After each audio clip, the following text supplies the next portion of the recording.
प्रभु यीशु मसीह के नाम में आप सभी को जय मसीह की एक और बार परमेश्वर पिता में आपका स्वागत करते हैं मिनिस्ट्री ऑफ क्राइस्ट के इस चैनल में, जहाँ पर हम परमेश्वर के वचन को आपके साथ में साझा करते हैं और वो सारी बातें जो परमेश्वर का वचन हमें सिखाता है उन सारी बातों को बताने में इस सेवकाई के अंदर हम आपकी सहायता करते हैं।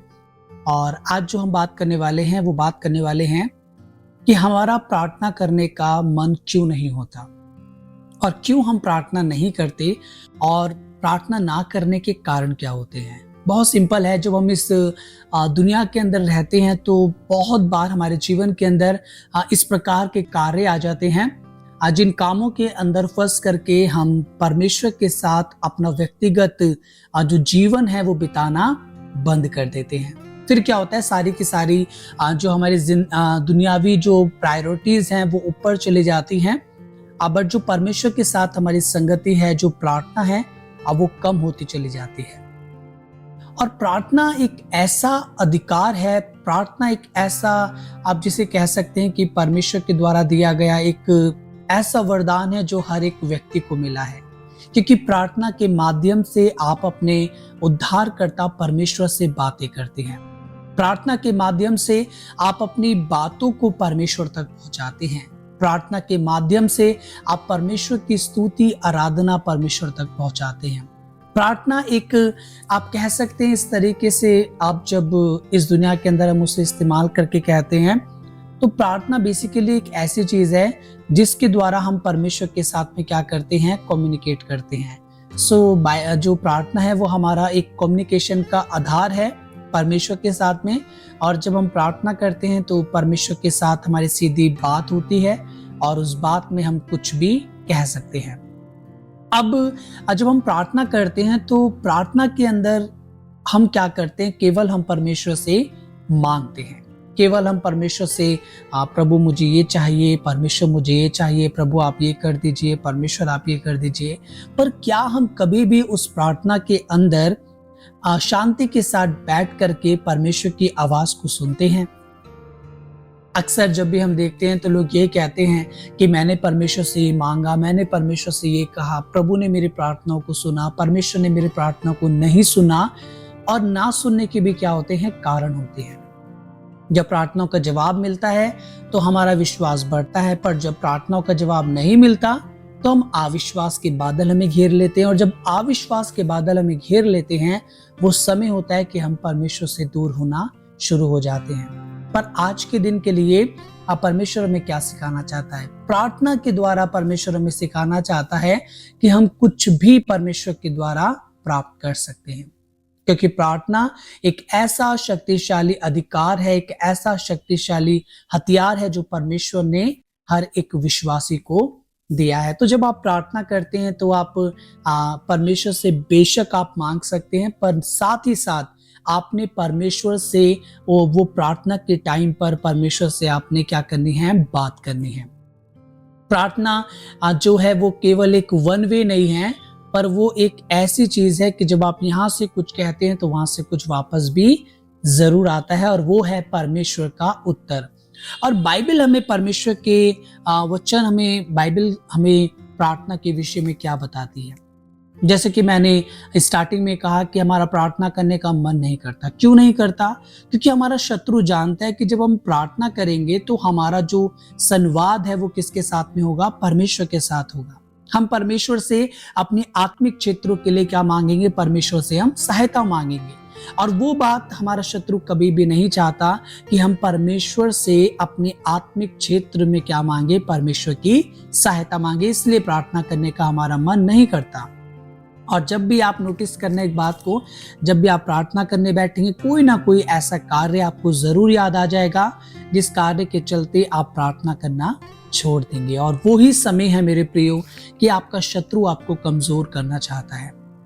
हम घंटों अपने फोन को दे सकते हैं, घंटों अपने टीवी को दे सकते हैं, घंटों अपने फैमिली को दे सकते हैं, पर हम कुछ लम्हे भी परमेश्वर के साथ में व्यतीत नहीं करते। और फिर हम एक्सपेक्ट करते हैं कि परमेश्वर हमें क्या करे, अब्राहम की सी आशीष दे। हमें जरूरी इस बात को समझना चाहिए कि वो लोग निरंतर परमेश्वर के संपर्क में रहते थे। पर हमारा क्या होता है, हमारा कम्युनिकेशन तब बनता है परमेश्वर के साथ जब हम किसी विपत्ति में होते हैं या जब हम किसी प्रकार की प्रॉब्लम में होते हैं। उससे पहले हमारा कोई भी परमेश्वर के साथ में संवाद नहीं होता, और यही कारण होता है कि हमारी प्रार्थनाओं का जवाब हमें नहीं मिलता। और प्रार्थना की सामर्थ्य क्या है, मैं आज आपको बताना चाहता हूं कि प्रार्थना एक कितना पावरफुल वेपन है मसीहों के पास, और जब वो इस वेपन को यूज करते हैं तो निस्संदेह चीजें बदलेंगी। बेशक से चीजें और हालात पूरी रीति से क्या होंगे, बदल जाएंगे। और वचन उसके बारे में क्या कहते हैं मैं आपके लिए जरूर पढ़ूंगा। याकूब की पत्री है, आप पढ़ सकते हैं, 5वां अध्याय उसके 13 वचन में लिखा है, यदि तुम में कोई दुखी हो तो वे प्रार्थना करे, यदि आनंदित हो तो वे स्तुति के भजन गाए, यदि तुम में कोई रोगी हो तो कलीसिया के प्राचीनों को बुलाए और वे प्रभु के नाम से उस पर तेल मलकर उसके लिए प्रार्थना करें, और विश्वास की प्रार्थना के द्वारा रोगी बच जाएगा और प्रभु उसे उठाकर खड़ा करेगा।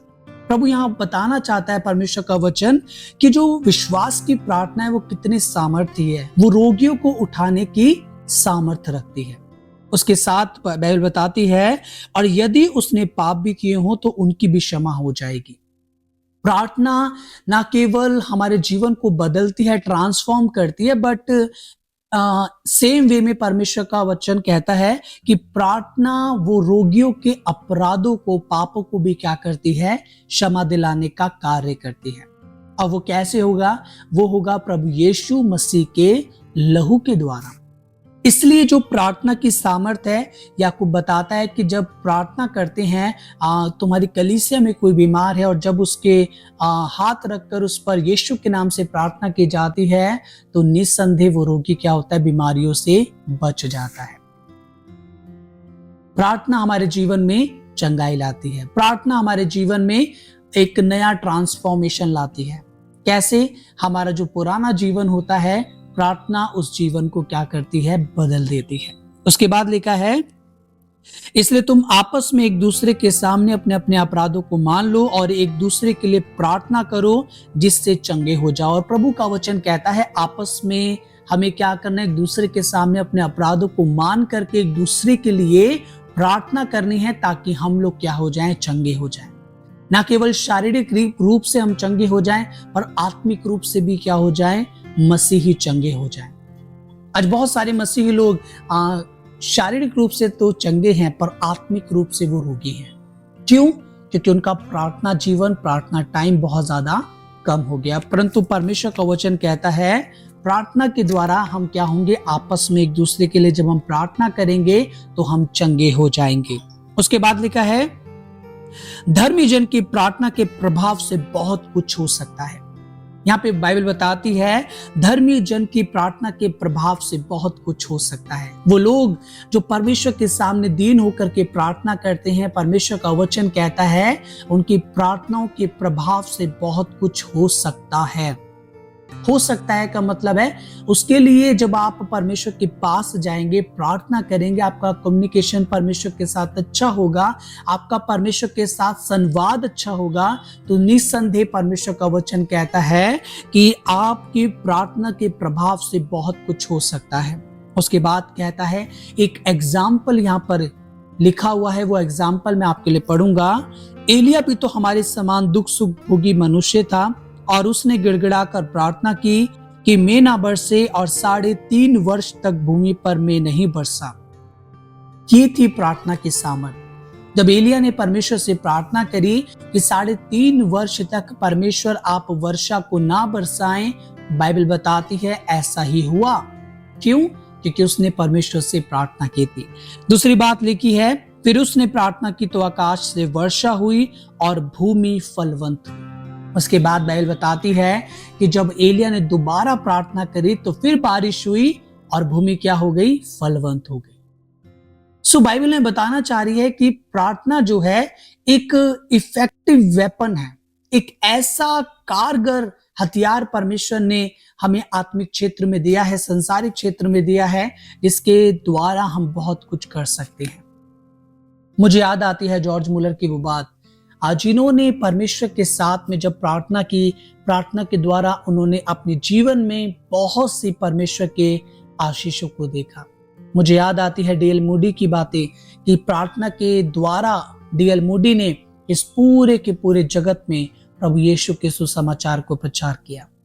सो प्रार्थना केवल हमारे आत्मिक जीवन को ही ताकतवर नहीं बनाती, बट साथ ही साथ वो कहीं ना कहीं हमारे संसारिक जीवन में भी हमारे जीवन को एक बदलाव की ओर लेके जाती है। सो प्रार्थना बहुत ज्यादा हमारे जीवन के लिए जरूरी है मेरे प्रियो।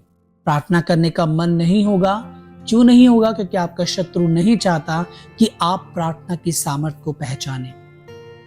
आप बार बार आलस के अंदर गिरेंगे, आप बार बार दुनियावी चीजों में गिरेंगे। क्यों? क्योंकि आपका शत्रु नहीं चाहता कि आपका संवाद परमेश्वर के साथ हो। जब आप प्रार्थना करते हैं वो समय केवल आप और परमेश्वर होते हैं, आपके बीच में कोई नहीं होता, और वो सीधा एक डायरेक्ट कम्युनिकेशन होता है परमेश्वर आपके बीच में। और प्रभु चाहते हैं कि वो कम्युनिकेशन डे बाय डे, दिन में कई बार बने, वो लगातार बना रहे, वो कभी भी टूटने ना पाए। बट जब वो कम्युनिकेशन टूटता है, चीजें खराब होती हैं, फिर हमें रियलाइज होता है कि हमने तो प्रार्थना करना छोड़ दिया। अभी जब आप इस वीडियो को देख रहे हैं तो आप देखना और काउंट करना कि कितने टाइम पहले आपने प्रार्थना की थी परमेश्वर से। और जिस तरीके से भोजन शरीर के लिए आवश्यक है, उसी प्रकार से आत्मिक देह के लिए भी वचन परमेश्वर का और प्रार्थना बहुत ज्यादा आवश्यक है। सो आप इस बात को हमेशा स्मरण रखें। और मैं विश्वास करता हूँ कि याकूब 5 अध्याय के द्वारा परमेश्वर ने आपसे बातचीत की होगी। और जैसे परमेश्वर का वचन कहता है कि एलिया भी हमारे समान दुख सुख भोगी मनुष्य था, यानी कि यहाँ पर ये बात सुपर नेचुरली वहां पे कोई बात नहीं हो रही, बट बात हो रही है कि एलिया सेम हमारी तरह था, बट जो उसकी अप्रोच थी, जो उसका परमेश्वर के प्रति जो उसका प्रेम था वो अलग था। वो हमारी तरह नहीं था, बट कई बार वो परमेश्वर के साथ में अपने उस संवाद को जारी रखता था, परमेश्वर से प्रार्थना करता है। वो दिन में 3 बार यरूशलेम की तरफ उस खिड़की को खोलकर परमेश्वर के सामने झुक करके वो दिन में 3 बार प्रार्थना करता था। हमें भी परमेश्वर से प्रार्थना करने की जरूरत है, क्योंकि प्रार्थना हमारे जीवन के लिए बहुत ज्यादा जरूरी है मेरे प्रिय। प्रभु आपको इस वचन के द्वारा आशीषित करे, आपका प्रार्थना जीवन परमेश्वर के साथ बढ़े। और जब आप प्रार्थना जीवन परमेश्वर के साथ बढ़ाएंगे तो आप देखिएगा कि आपके जीवन के अंदर किस प्रकार से चीजें बदलेंगी, किस प्रकार से आपका जीवन पूरी रीति से परमेश्वर बदल देंगे। आपके जीवन के अंदर परमेश्वर के अद्भुत आश्चर्य कर्म को आप देखना शुरू करेंगे। क्यों? क्योंकि अब आपका संवाद सीधा परमेश्वर के साथ है। आप परमेश्वर से बातें कर रहे हैं, परमेश्वर आपसे बातें कर रहे हैं, और ये आदान प्रदान चलता रहेगा। और जब आपका ये जीवन परमेश्वर के साथ चलेगा तो निस्संदेह प्रभु की ओर से आप बहुत ज्यादा आशीष पाने वाले व्यक्ति बन जाएंगे। प्रभु आपको बहुत ऐसे आशीषित करे, और आज के दिन, आज के वचन आपके लिए आशीष में हो। प्रभु आपको महिमा से और अपने जलाल से भर दे। आमीन।